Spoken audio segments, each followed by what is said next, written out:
when you learn you will earn.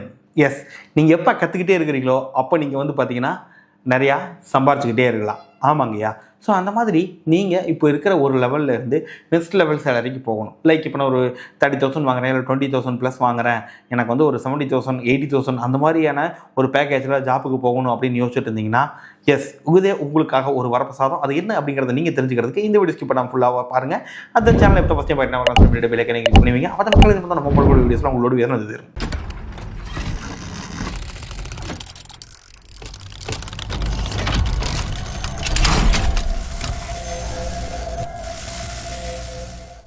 S, செய்தியில் news வாசிக்க வரி வாசிக்க வேண்டியதாகுது. ஐயா ஒன்றும் இல்லைங்கய்யா, API 5IT அப்படின்னு ஒரு சர்டிஃபிகேஷன்ஸ் இருக்குது. இட்ஸ் காம்படேட்டிவ் சர்டிஃபிகேட்ஸ் அப்படின்னு சொல்லலாம். ஸோ எதுக்காக அப்படின்னா, இந்த மாதிரி சர்டிஃபிகேஷன்ஸில் என்ன சொல்கிறாங்க, எதுக்கு இதெல்லாம் இருக்குது அப்படிங்கிறதான் கடைசியாக போக நீங்கள் தெரிஞ்சுக்குவீங்க. ஆக்சுவலாக இதில் வந்து பார்த்தீங்கன்னா அசெட் இன்டெகிரிட்டி அப்படின்னு ஒன்று இருக்குது. எஸ், அசெட் இன்டெகிரிட்டி இன்ஜினியர் அப்படின்னு ஒரு ரோல் இருக்குங்கய்யா. யாருக்குமே தெரியாத ஒரு ரோலுங்க எனக்கு தெரிஞ்சு. அது FFS அப்படின்னு ஒரு வேர்டு இருக்குது, ஃபிட்னஸ் ஃபார் சர்வீஸ் அப்படின்னு ஒன்று இருக்குது. அடுத்து RBI. எஸ், இது நீங்கள் கேள்விப்பட்டிருப்பீங்க, ஏன்னா நம்ம சேனலில் 2 டைம் வீடியோ போட்டிருக்கோம்.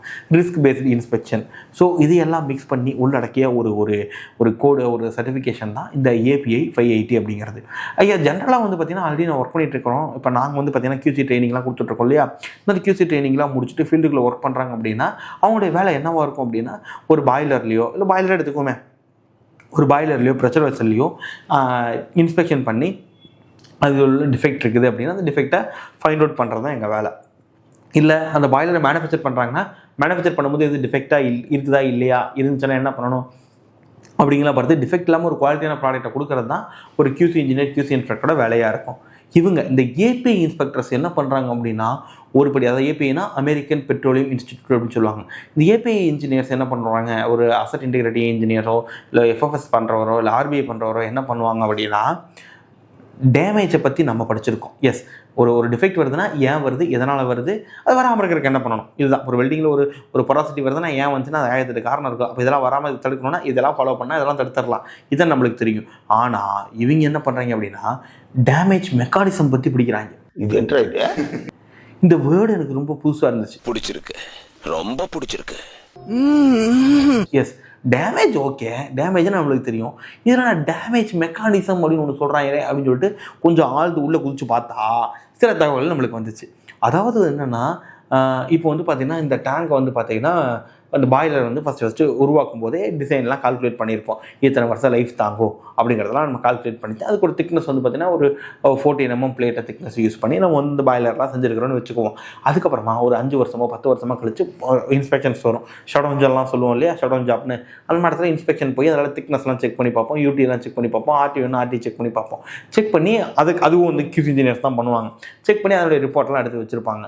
இப்போது இவர் என்ன பண்ணுவார் அப்படின்னா, அதில் வந்து ஏதாச்சும் ஒரு திக்னஸ் வந்து இப்போ கம்மியாயிருச்சு. லைக் வந்து பார்த்திங்க அப்படின்னா ஒரு 14 mm திக்னஸ் போட்டது, அது வந்து பார்த்திங்க அப்படின்னா ஒரு 10 mm அந்த மாதிரி மாறிடுச்சு. ஓகே, இது வந்து பார்த்திங்கன்னா முன்னாடியே டிசைனுக்கு தெரியும், ஏன்னா கரோஷன்ஸ் இருக்குது, எரோஷன் இருக்கும், அதனால் இது கொஞ்சம் பிரச்சனை வரும், திக்னஸ் கம்மியாகும் அப்படின்னு சொல்லிட்டு தான் 10 mm வரைக்கும் அது வர மாதிரி இருந்தாலும் நம்மளுக்கு பாதிப்பு இல்லாத மாதிரி தான் திக்னஸ் ஏற்றி வச்சு நம்ம வந்து மெட்டீரியலை செலக்ட் பண்ணி கொடுத்துருப்பாங்க. ஓகே, அதெல்லாம் பண்ணிட்டாங்க.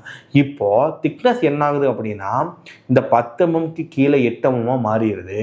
ஏண்டா நியாயமா பண்ணுங்கடா, அநியாயம் பண்ணாதீங்க.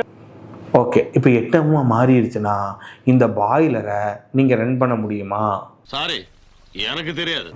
இல்லை பாய்லரில் ஒரு சின்ன கிராக் இருக்குது, அந்த கிராக் இருந்தால் அதை ரன் பண்ண முடியுமா? ஏன்னா கிராக்கு எப்போ வேணாலும் பெருசாகும். எஸ், எப்போ வேணால் பெருசாகும் தான். ஆனால் அது எப்போ பெருசாகும், எப்போ பெரிய கிராக் ஆகும், எப்போ இது பிரேக் ஆகும் அப்படிங்கிறத உக்காந்த இடத்துல கணக்கு போட்டு சொல்கிறவங்க தான் இந்த API இன்டெகிரிட்டி இன்ஜினியர், FFS அப்படின்லாம் சொல்லுவாங்க. சரியா? எஸ், இவங்களோட வேலையே அதாங்கயா. இந்த டேமேஜ், இது ஒரு டேமேஜ், ஆக்சுவலாக ஒரு டிஃபெக்ட் தானே, ஒரு கிராக்ங்கிறது ஒரு டிஃபெக்ட். இந்த டேமேஜ் என்னெல்லாம் ஆகும், எப்போ போல் இது மாறும்? ஏன்னா என்ன தான் இருந்தாலும் நம்ம ஃபஸ்ட்டு இனிஷியலாக வந்து எல்லா கால்குலேஷனும் போட்டு தான் ஒரு டேங்க் இத்தனை இடத்துக்கு வரும்னு நம்ம டிசைன் பண்ணியிருப்போம். ஆனால் அங்கே உள்ள ப்ரெஷர்னாலையும் அட்மாஸ்பியர்னாலையும் இந்த கால்குலேஷன்ஸ் மாறும், இந்த டேட்டா மாறும். அப்போ இந்த மாதிரி மாறுற அந்த டேட்டாவை வச்சு இது எப்படி மாறும், இங்கேருந்து எப்படி மாறும், ஃபஸ்ட்டு செஞ்சப்போ இவ்வளோ இருந்துச்சு, 5 வருஷத்தில் இவ்வளோ குறைஞ்சிச்சு, 10 வருஷத்தில் இவ்வளோ குறைஞ்சிருச்சு, இன்னும் இப்போ ஒரு டேமேஜ் வேறு ஆயிடுச்சு. இப்போ இந்த டேமேஜோடு நீங்கள் இவ்வளோ ப்ரெஷரில் வச்சு நீங்கள் இவ்வளோ தூரம் ரன் பண்ணீங்க அப்படின்னா இன்னும் இத்தனை நாளைக்கு தான் வரும், அப்போ இத்தனை நாளில் நீங்கள் இது ரீப்ளேஸ்மெண்ட் பண்ணணும் அப்படிங்கிற ஒரு ரெக்கமெண்டேஷன் கொடுக்கறது தான் இந்த ஏபிஐயோட வேலை. எஸ், இதுக்கு இப்போ நான் சொன்ன கணக்கெல்லாம் ஒருத்தர் போட்டு நம்மளுக்கு அப்ரூவ் பண்ணி ரெக்கமெண்டேஷன் கொடுக்கணும் அப்படின்னா அவர் கையில் கண்டிப்பாக அந்த சர்டிஃபிகேஷன் இருக்கணும். ஏன்னா சர்டிஃபிகேஷனுக்கே எக்ஸாமினேஷன் ஃபீஸ் மட்டுமே 50,000 ரூபா வருங்க ஐயா. எஸ், டாலர்ஸில் வரும், நான் உங்களுக்கு இந்தியன் மணியாக சொல்கிறேன். 50,000 ரூபா கிட்டத்தட்ட ஒரு 58,000 56,000 அந்த மாதிரி வருங்கய்யா. ஸோ இது பார்த்திங்க அப்படின்னா இந்த காசு கட்டி இந்த எக்ஸாம் எழுதி நம்ம பாஸ் பண்ணணும். பாஸ் பண்ணால் அவங்களுக்கும் சர்டிஃபிகேட் கிடைக்கும், சர்டிஃபிகேட் நம்பரோட.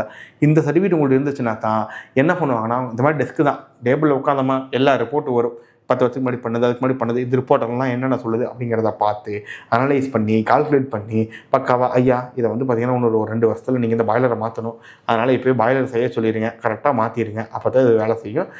டிஃபெக்ட்லாம் இருக்குது, டேமேஜ் இருக்குது, எல்லாம் இருக்குது. ஆனாலும் நான் சொன்ன மாதிரி இந்த 2 பார் ப்ரெஷருக்கு பதிலாக 1 பார் ப்ரெஷரில் வச்சு நீங்கள் ரன் பண்ணிங்கன்னா இன்னொரு 2 வருஷத்துக்கு நீங்கள் ஒப்பேற்றிட்டு அப்புறமா மாற்றிடுங்க அப்படின்னு சொல்லி ஒரு ரெக்கமெண்டேஷன் நம்மளால் கொடுக்க முடியும். அப்போது இந்த இன்ஜினியருக்கு நல்ல சம்பளம் கொடுக்குறாங்கய்யா. ஆல்ரெடி நீங்கள் 35,000 வாங்கிட்டு இருக்கிறீங்க, 40,000 வாங்கிட்டு இருக்கீங்கன்னா அங்கேருந்து ஒரு 70,000 80,000 சம்பளம் இந்தியாவுக்குள்ளேயே நீங்கள் வாங்கணும்னா இந்த API 580 அப்படிங்கிற சப்ளிமெண்ட்ரி கோடு, இது சப்ளிமெண்ட்ரின்னு சொல்லலாம்.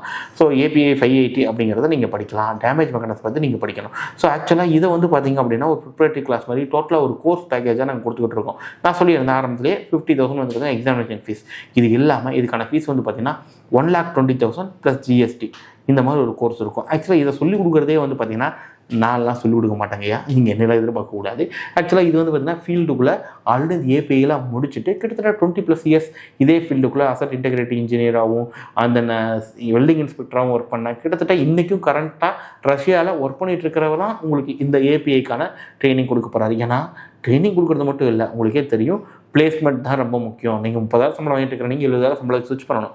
அதுக்கான ஃபுல் சப்போர்ட்டும் பண்ணு, ஜாப் பிளேஸ்மெண்ட்டும் அஷ்யூரன்ஸோட கொடுக்குறது பார்த்திங்கன்னா நம்ம பாலிசியாக இருக்கும்.